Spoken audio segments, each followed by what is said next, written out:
Hello, YouTube Nation. This is Tony Sherray speaking. A couple weeks ago, J.D. Vance, the Republican vice presidential candidate, came into question the service record of Tim Walz, the vice presidential candidate for the Democratic Party for the United States presidency and vice presidency. He said Tim Walz basically decided he wanted to retire because he did not want to serve overseas or be deployed overseas. Now, let's look this a little bit into focus a little bit more. Now, I'm just John Q. Public, so I have some information at my fingertips. I can always ask people, I can always look things up. So I asked a friend of mine at work to actually kind of clarify what service requirements are of National Guard Army personnel. So he told me, and this is what he told me, because he's actually an Army National Guard personnel over in Topeka. I'm not going to give his name because I don't feel like I should.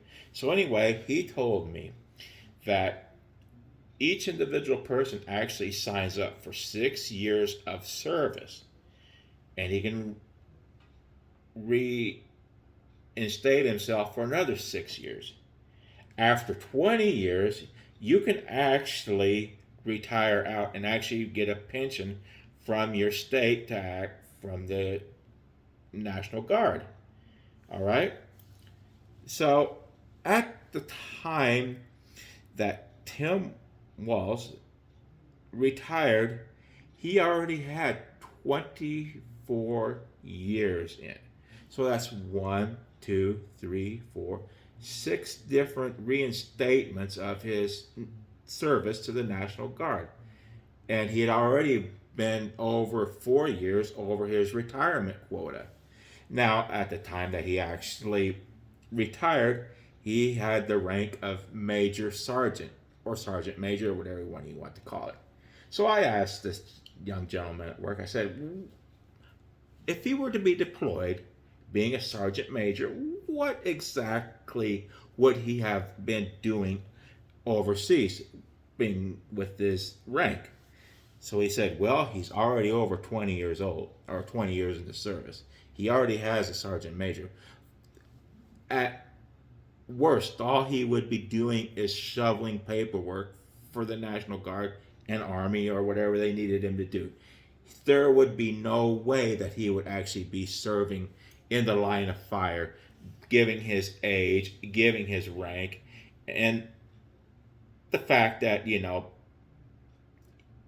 he's basically old, So here you have the Republican candidate attacking this man's record, and to be totally honest with you, they had not deployed they had not deployed yet.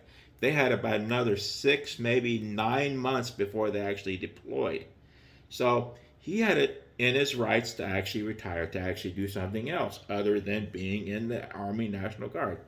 And now I could be vindictive to J.D. Vance and try to attack his record. I am not going to do that. And the reason I am not going to do that is because I will never, ever, ever attack the record of any serviceman that has provided service militarily to the United States of America. It is unpatriotic. It is not the right thing to do. I do not believe in it. My grandfather served in World War II, actually liberated some concentration camps. He did this. He fought in the Battle of the Bulge. He fought in this battle. He fought in that battle.